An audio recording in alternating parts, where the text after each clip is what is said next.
Toute l'actualité politique et parlementaire, c'est le journal de 19 h de Public Sénat. Bonsoir à tous. Voici les titres de ce mercredi. 2 journalistes occidentaux tués dans l'enfer de Homs en Syrie, dont le photographe français Rémi Hochlik. Cela montre que le régime de Bachar al-Assad doit partir, déclare Nicolas Sarkozy, qui, comme François Hollande, fait part de sa très grande émotion.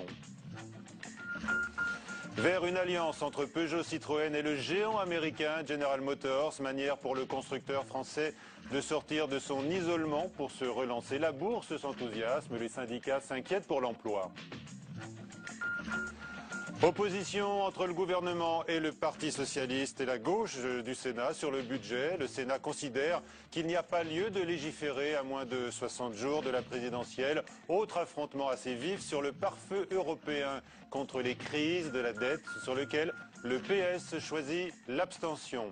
Les invités du 19 h, Didier Guillaume, vice-président socialiste du Sénat, et Jean Peyrelevade, soutien de François Bayrou, pour un dialogue qui s'annonce musclé sur les déficits et la meilleure façon de les réduire. Dans un instant. Rémi Hochlik, talentueux photoreporter de terrain de 28 ans, et l'américaine Mary Colvin, 56 ans, 2 nouveaux journalistes trouvent donc la mort en Syrie. Après Gilles Jacquier de France 2, c'était le 11 janvier dernier, l'armée de Bachar al-Assad a pilonné la ville rebelle de Homs à nouveau, et précisément un quartier et un appartement transformés en centre de presse. Bérangère Dinglas. C'est sous les tirs d'obus qui pilonnent Homs dans un appartement transformé en centre de presse qu'ont péri les 2 journalistes occidentaux. Rémi Hochlik était un photoreporter de 28 ans qui avait déjà reçu de nombreux prix. Il avait consacré l'année 2011 à la couverture des révolutions arabes. La journaliste américaine Mary Colvin travaillait pour l'hebdomadaire britannique Sunday Times. Âgée de 55 ans, elle était correspondante de guerre, spécialiste du monde arabe. Edith Bouvier, une journaliste freelance travaillant pour le Figaro, a également été blessée dans l'attaque des forces loyalistes. Pour l'instant, on est toujours en train d'essayer d'avoir davantage de détails sur exactement si le bâtiment où se trouvaient les journalistes a été délibérément visé par l'armée régulière syrienne. Toujours est-il qu'il y a eu près de 11 tirs d'obus de mortier qui sont tombés sur le quartier ce matin et visiblement certains, donc c'est une certitude, sont tombés sur le bâtiment. Du côté du régime, on affirme ne pas être au courant de la présence des journalistes tués dans le pays. Certains en effet étaient entrés illégalement dans la ville. Dès l'annonce de la mort des 2 journalistes occidentaux, Nicolas Sarkozy a réagi ce matin. Je voudrais dire qu'on a déjà eu un caméraman français qui a été tué il y a peu de temps. Ça montre combien la liberté d'informer est importante et combien le métier de journaliste peut être difficile et dangereux. Maintenant, ça suffit, ce régime doit partir. François Hollande a de son côté fait part de sa très grande émotion. Ce soir, les autorités françaises réclament la mise en place d'un accès sécurisé pour porter secours aux blessés. Et après ce drame, Paris, mais aussi Londres et Washington répètent qu'il convient de mettre un terme donc à la répression en Syrie, où les violences ont fait plus de 7600 morts en moins d'1 an. Un collectif budgétaire inutile et absurde selon le Parti socialiste. La majorité du Sénat choisit le rejet de l'examen du projet de loi de finances rectificative pour 2012, voté hier par l'Assemblée nationale, avec la TVA sociale et la taxe sur les transactions financières. Sandra Cerquera. Donc vous nous rendez service avec la question préalable. Merci Madame le rapporteur général. Une fois de plus, la gauche au Sénat a voulu frapper fort. En faisant adopter une motion préalable, elle rejette d'un bloc le projet de loi de finances rectificatif sans même le discuter. Parce que pour les sénateurs socialistes, pas question de voter la TVA sociale, cette mesure injuste qui ne créerait pas d'emplois et qui pourrait même en détruire. C'est une première qu'à 60 jours d'une élection présidentielle, on traduise dans une loi de finances rectificative les propositions du candidat président. Je pense que c'est le peuple français qui doit trancher ses alternatives. Le véritable référendum, c'est celui de l'élection présidentielle. Au départ, Nicole Bricq était prête à amender le projet de loi. Mais face à des communistes récalcitrants, les socialistes ont dû changer de stratégie. Une décision de raison pour que la gauche sénatoriale reste unie. Mais nous n'aurions probablement pas eu la même position sur la totalité des propositions. Pourquoi relancer un débat sur la fiscalité aujourd'hui en ce début d'année, alors qu'on a eu tout le mois de décembre ici au Sénat pour en débattre. Comment la gauche peut-elle refuser le débat en pleine crise? L'UMP dénonce une échappatoire. Une espèce d'arrogance de dire vous ne pouvez plus rien faire car nous sommes politiquement majoritaires vu les sondages, donc vous ne pouvez plus rien faire, vous devez attendre que nous ayons le temps d'arriver. La loi de finances rectificative devrait être rejetée dans la soirée après plusieurs heures de discussion en séance aux aires de campagne présidentielle. Alors voyons actuellement comment se passent les débats dans ce contexte. Delphine Girard, vous suivez la séance. Quelle est donc l'attitude du gouvernement face à ce refus annoncé du Parti socialiste? Eh bien, la réaction du gouvernement, c'est finalement l'absence de réaction, Michel, car ni Valérie Pécresse ni François Baroin n'ont fait une seule allusion dans leur discours au vote de cette question préalable. Peut-être une vague allusion, un appel au sens de la responsabilité des sénateurs, mais ce qui se murmure ici, Michel, dans la salle des conférences qui jouxte l'hémicycle, c'est que le vote de cette question préalable va finalement faire gagner du temps aux membres du gouvernement. Ils n'auront pas en effet à siéger pendant 3 jours et pour examiner ce texte. Et puis, vous le savez, c'est un temps précieux en cette période de campagne électorale. Le plus frustré, c'est peut-être l'UMP, Philippe Marigny, qui a lancé à l'adresse de la majorité sénatoriale. Eh bien, que redoutez-vous? Qu'y a-t-il de si gênant, de si choquant dans ce texte? Moi, je suis prêt à passer des nuits à l'approfondir. Visiblement, ce n'est pas le cas du gouvernement. Merci Delphine. Autre clivage important aujourd'hui entre le gouvernement et le Parti socialiste sur l'adoption du mécanisme européen de stabilité. François Fillon est à nouveau monté au créneau. Après avoir hier dénoncé une faute historique du PS, il a accusé ce dernier de ne pas avoir la force nécessaire pour distinguer, a-t-il dit, l'intérêt général et l'intérêt politique à court terme. Le PS a donc choisi l'abstention à l'Assemblée hier et au Sénat lors du vote mardi prochain sur la mise en place de ce mécanisme européen de solidarité permettant de prévenir les crises de la dette dans les pays de la zone euro. François Hollande se prononce aujourd'hui pour la recherche sur les cellules souches embryonnaires au cours d'une visite au Génopole d'Evry. On le voit sur ces images, le candidat socialiste s'est également rendu dans le quartier du Marais à Paris, au ministère de la crise des banlieues. Le collectif Assez le Feu a investi un hôtel particulier pour que les banlieues ne soient pas oubliées dans la campagne. Aucun territoire ne doit être délaissé, aucun citoyen abandonné, a déclaré François Hollande lors de cette visite. De son côté, Nicolas Sarkozy qui se réjouit d'un écart qui se resserre au premier tour. 27% contre 28% pour François Hollande selon CSA. Nicolas Sarkozy a reçu les parlementaires de l'UMP, non plus à l'Elysée, mais à son QG de campagne. Reportage de Mounir Soussi. L'entrée en campagne du président de la République redonne le sourire à ses troupes. Après les semaines de flottement précédant l'annonce de la candidature officielle, la confiance revient dans les rangs. Le soleil brille, les sondages sont meilleurs, tout ça c'est bon pour le moral, rien n'est joué. François Hollande a l'air persuadé qu'il est déjà élu président de la République. Je pense que les Français vont lui démontrer le contraire. Face au bon sondage, Nicolas Sarkozy, dans son rôle de candidat, joue la carte de la sérénité. Mais c'est pas du tout comme ça que ça se passe. C'est les Français qui vont choisir. Et les Français, c'est un peuple libre. C'est eux qui décideront. Et il ne faut pas s'énerver avec tout ça. Devant les élus, les sujets qui fâchent comme la proportionnelle sont esquivés. Le président de la République a exposé sa stratégie et justifié son entrée tardive en campagne. Il a dit que François Hollande avait épuisé son programme, qu'il avait annoncé, qu'il avait dit ce qu'il voulait. Il y aura des propositions toutes les semaines, 1 à 2 propositions. C'est ça qui est important, c'est que justement, on va amener les Français à réfléchir sur les propositions. Il n'y en a plus à gauche, elles ont été données, les propositions de gauche. Étouffer François Hollande sous une rafale d'annonces et l'amener sur son terrain, voilà la tactique. L'UMP presse le candidat socialiste de descendre dans l'arène. On le voit bien, François Hollande, de l'avis même de ses propres amis, Michel Sapin le disait encore ce matin à la télévision, pratique l'art de l'esquive.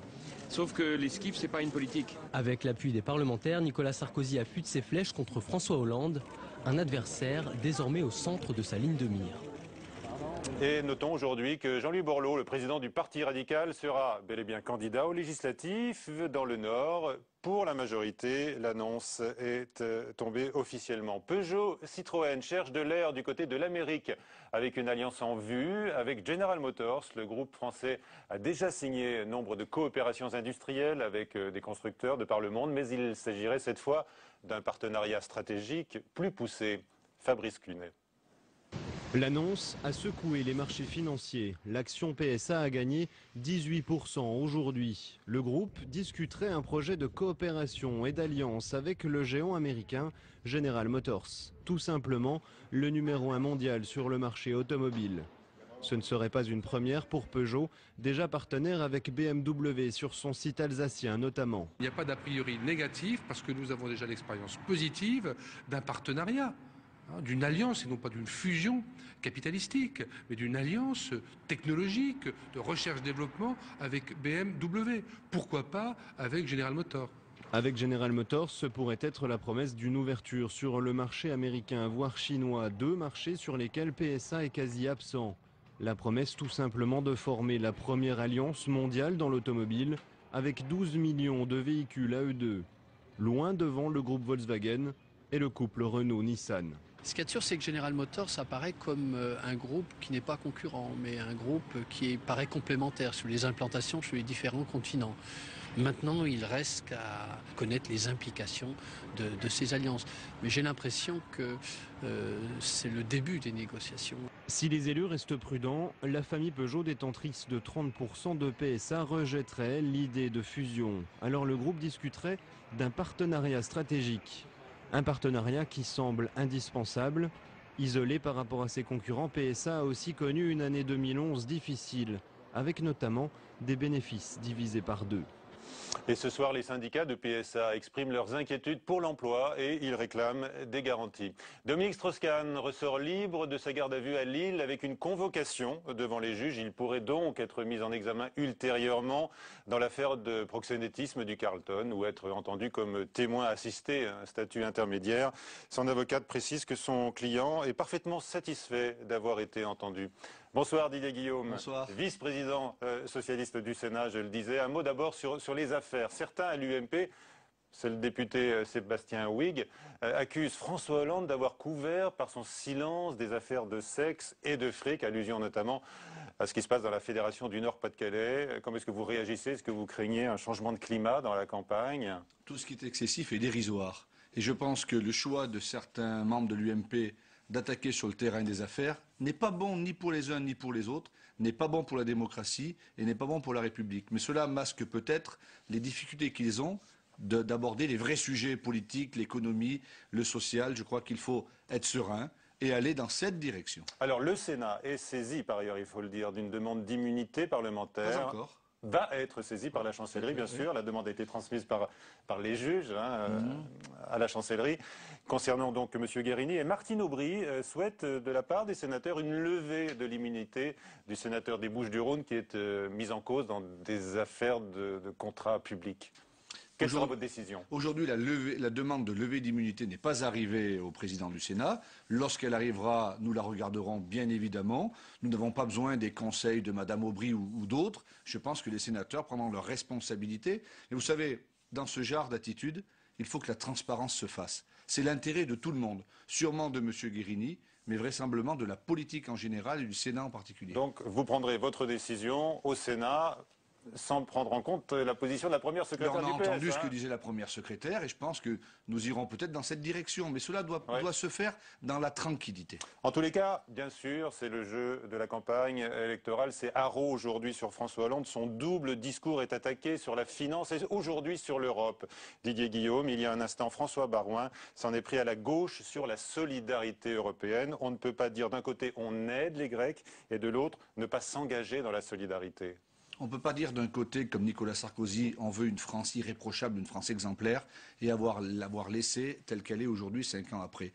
La position des socialistes, elle est simple. François Hollande l'a dit. S'il était élu, le 6 mai, il veut renégocier le traité. Non pas pour faire un traité de stabilité ou de régression, mais d'essayer d'avoir un traité de croissance, un traité qui aille dans le sens de la population des citoyens européens.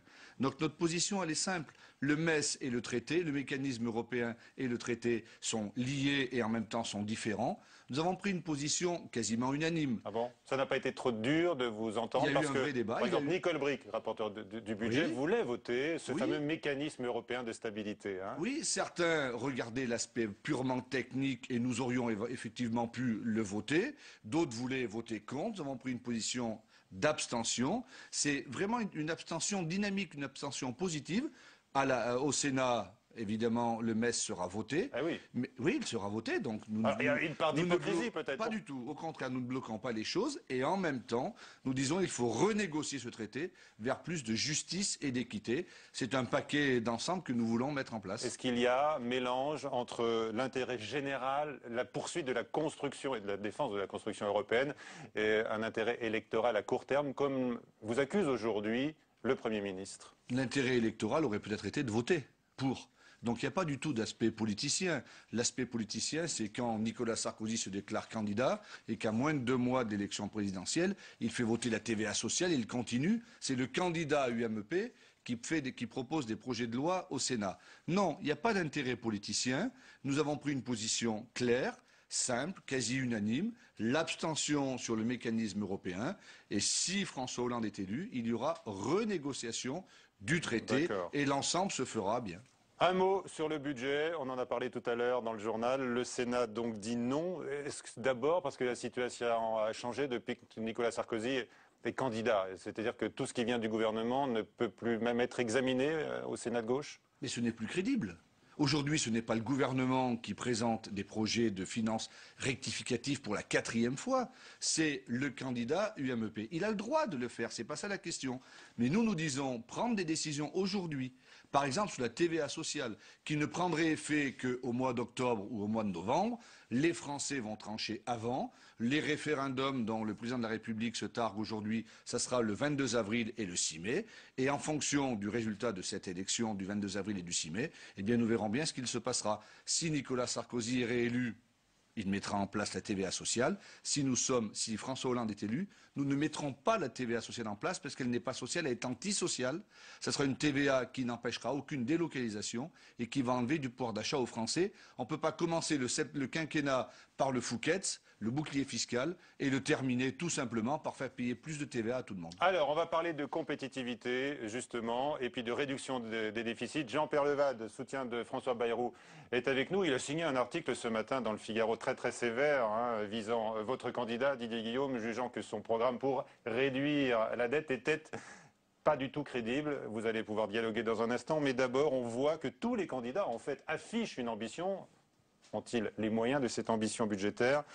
On le voit avec cette plongée dans les programmes budgétaires signée Nathalie Guillouard. Face aux 91 milliards d'euros de déficit de l'État, chaque candidat avance sa propre équation. François Bayrou veut aller vite. Son calcul est simple, 50 milliards d'euros d'économies et 50 milliards de hausse des recettes en s'attaquant aux niches fiscales en 3 ans, pour un équilibre dès 2015. Nicolas Sarkozy n'a pas encore fait d'annonce claire, mais le gouvernement prévoit de revenir en 2016 à 0 déficit public, ce qui signifie 115 milliards d'euros d'économies selon le ministère du Budget. François Hollande fixe à 2007 le retour à l'équilibre budgétaire. Il veut geler les dépenses et revenir sur les cadeaux, comme il dit, et niches fiscales accordées aux ménages les plus aisés, pour qui une tranche supérieure d'imposition sera créée.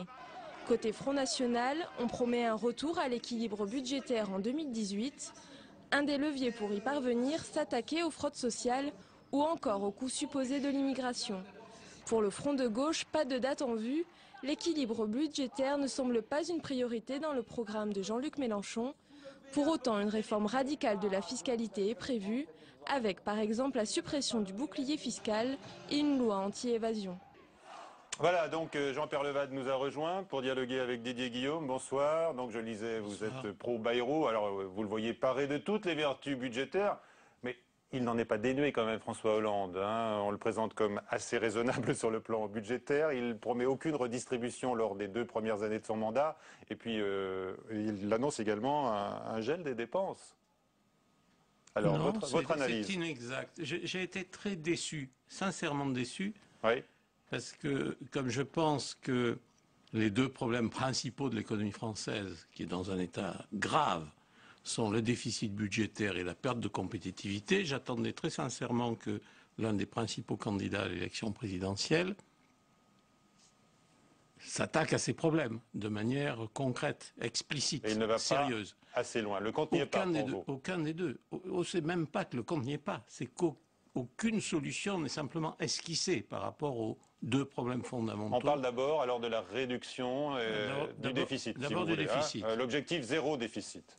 Nous prenons l'hypothèse que le budget du gouvernement en 2012 sera à peu près exécuté. À la fin 2012, il restera un déficit budgétaire de 4,5% du PIB, c'est-à-dire 90 milliards d'euros. En face de ça, j'ai lu le programme de François Hollande de très près, en face de ça, il n'y a aucune réduction de dépenses dans le programme de François Hollande. Il y a une augmentation des recettes affectées à la réduction du déficit budgétaire qui est très exactement de 29 milliards d'euros. Donc il reste un trou de 60. Ce trou de 60, il n'est pas comblé de quelque manière que ce soit, sauf par des hypothèses traditionnellement irréalistes, comme l'ont fait tous les gouvernements français depuis 30 ans. Et tous les candidats. C'est inexact. Sur les taux de croissance, sauf François Bayrou, sur les taux de croissance. Donc prendre des taux de croissance de 2,5% en 2014, 2015 et 2016, alors que le taux potentiel de croissance de l'économie française est de l'ordre de 1,5, ça n'est pas sérieux. Alors Didier Guillaume, est-ce que vous avez des éléments pour rassurer Jean-Pierre Levade, qui va voter au premier tour, François Bayrou au deuxième, il nous le dira peut-être tout à l'heure. Je ne crois pas que j'arriverai à le rassurer. J'ai bien lu cette tribune dans le Figaro, qui est une tribune totalement à charge. François Hollande n'est pas crédible. Mais deux choses pour cette tribune. Je ne sais pas si François Bayrou l'est plus, parce qu'il n'y a rien qui indique qu'il le serait plus. Et deuxièmement, le taux de croissance à 0,5, c'est quand même François Hollande qui dit ça depuis 6 mois. Il a annoncé 0,5 et le Premier ministre et le Président de la République l'ont annoncé aussi à 0,5. Deuxièmement, oui, mais c'est la réalité. Deuxièmement, parce que nous faisons de la politique, nous ne croyons pas au statu quo. Et nous pensons qu'après une élection présidentielle, comme après toutes les élections présidentielles, il y aura un rebond, malgré la difficulté. Et nous tablons sur deux choses. Première chose, la réduction du déficit. Elle est indispensable. Je suis d'accord avec vous, François Bayrou en parle depuis fort longtemps aussi. C'est pas un débat polémique.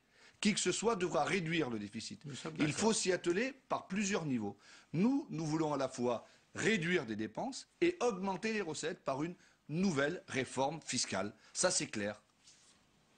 Il n'y a, une fois de plus, aucune réduction de dépenses dans le programme de François Hollande. Au contraire, il y a 20 milliards de dépenses nouvelles qui sont explicitement affichées comme telles, plus une progression des dépenses de 1% en volume sur toute la durée du quinquennat. Mais alors il les présente, le candidat socialiste, comme des dépenses productives, justement, hein, dans l'outil de production, notamment destiné des PME. L'illusion qui consiste à dire l'état de grâce du nouveau président est un facteur de production. Je n'ai pas dit état de grâce. J'ai dit rebond. Il durera 24 heures, parce que je vous garantis que s'il est élu sur ce programme-là, le lendemain de son élection, il y aura un coup de tabac sur les marchés. Mais, si je peux me permettre, j'entends ce que vous dites. Mais ni dans votre tribune, ni là, si je peux me permettre, vous faites la moindre proposition pour dire ce qu'il faudrait faire. Parce que quand François Bayrou dit on reste à zéro, ça veut dire qu'il veut théoriser la récession, le fait que les gens soient moins payés à l'arrivée. Nous, ce que nous disons, c'est qu'il faut taper dans les niches fiscales. Il faut une réforme de la fiscalité. François Bayrou aussi, hein.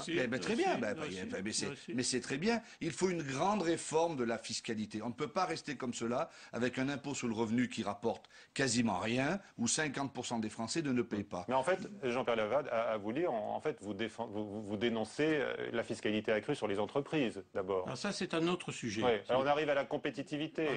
Bien sûr, mais aujourd'hui, l'appareil productif français, l'appareil industriel, n'est pas compétitif. Cette compétitivité a été mise à mal depuis 5 ans. Et nous voulons redémarrer, notamment par des outils. Lorsque nous disons il faut que les banques soient scindées en deux, les banques d'affaires, la banque industrielle, etc., ce sont des propositions concrètes. Mais je suis tout à fait d'accord avec M. Guillaume, avec Didier Guillaume sur l'objectif, le rétablissement de la compétitivité. Mais je regarde sur les prélèvements, les recettes nouvelles que François Hollande prévoit d'appliquer. Il y a 28 milliards exactement de recettes en provenance des entreprises. Prélèvements sur les entreprises.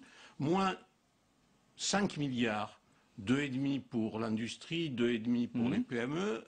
Prélèvement net, 23 milliards. Ça fait 1 point de PIB de plus prélevé sur un appareil productif qui a aujourd'hui les marges les plus faibles de toute l'Europe. Mais je peux pas vous laisser... Et vous croyez que c'est comme ça qu'on va rétablir la Oui, compétitivité? c'est comme cela. Je ne peux pas vous laisser dire ça, parce que c'est pas fait de façon aléatoire comme aujourd'hui, avec la suppression de la taxe professionnelle, qui n'a pas été une bonne chose dans l'ensemble. Ce que dit François Hollande dans son programme, dans ses 60 propositions, c'est que l'impôt sur les sociétés sera modulé en fonction des entreprises qui investissent et celles qui n'investissent pas. Pour celles qui n'investissent pas, l'impôt sur les sociétés sera augmenté, mais pour celles qui investissent, qui relancent l'appareil productif, il sera diminué. Alors Jean-Pierre Leval, on l'a compris, on vous a lu, vous êtes très sévère avec le candidat socialiste. Trop sévère, dit Guillaume légitimement.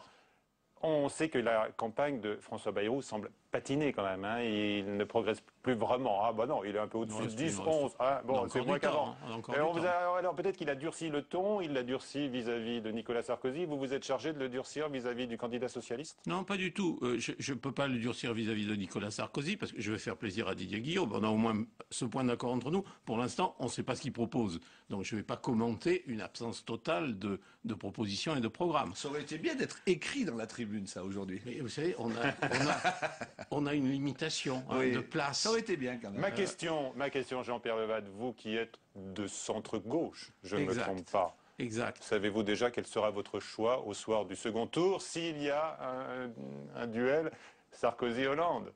Mon choix personnel, oui, mais il n'intéresse pas grand monde. Mais je vous le demande quand même. Allez, ça m'intéresse pas. Je l'ai dit avant le début de la campagne, à un moment où j'espérais que François Hollande serait suffisamment sérieux pour que je puisse faire directement sa campagne. Il reste 2 mois et je pense que François Hollande va vous convaincre. Et donc, je l'ai écrit à l'époque dans le livre que j'ai fait sur France État Critique, je voterai à gauche les yeux grands ouverts. Lucide et les yeux grands ouverts. Et malheureusement, le déroulement de la campagne me dit, mon petit vieux, il faut que tu sois encore plus lucide que ce que tu pensais. Bon. Parce que les choses ne se présentent pas très bien. Ah, de toute façon, ça sera dur, hein, Didier Guillaume. Ça sera très dur. Ça sera très dur. Alors, c'était la question du nouvelobs.com aujourd'hui, notre partenaire, à propos de la campagne de François Hollande. Est-ce qu'elle vous paraît convaincante? Et vous avez répondu oui à 46%, non à 52%, Didier Guillaume. Vous redoutez éventuellement un faux plat aujourd'hui alors que Nicolas Sarkozy resserre l'écart? Oui, mais en tous les cas, au premier tour. Je suis dans les 52. Vous êtes dans les 52%. Qu'est-ce qui manque pour vous? Des propositions économiques sérieuses? Est-ce qu'il manque quelque chose aujourd'hui de la campagne de François Hollande? Il manque tout simplement 2 mois de campagne pour que François Hollande puisse dérouler ses thèmes, puisse argumenter et surtout quand même que l'on puisse faire du projet contre projet, que l'on puisse parler de ce bilan. Parce qu'il faudra qu'au premier tour, les 2 premiers soient qualifiés, mais au deuxième tour, il faudra bien que ce soit projet contre projet. Et ce que nous espérons dans les 2 mois qui viennent, on annonce depuis 6 mois que François Hollande fait du faux plat, etc. Ben on verra bien. La campagne est partie. Il garde une avance en tous les cas confortable pour le second tour. Peu importe. Nous ne sommes pas là pour... Vous savez, il y a 62 millions de sélectionneurs, il y a des gens qui font des pronostics, en auto, etc. Rien n'est joué. Aujourd'hui, il faut que l'ensemble de celles et ceux qui veulent changer de président se mobilisent. Et il faut une deuxième chose, que celles et ceux qui veulent un projet alternatif puissent se regrouper et François Hollande va le proposer. Merci à tous les deux d'avoir participé à cette édition. Merci, c'est la fin de ce 19h. À demain, donc à 22h, Sonia Mabrouk pour le prochain journal de Public Sénat, à suivre sur la chaîne parlementaire Assemblée nationale. Question d'info, bonsoir.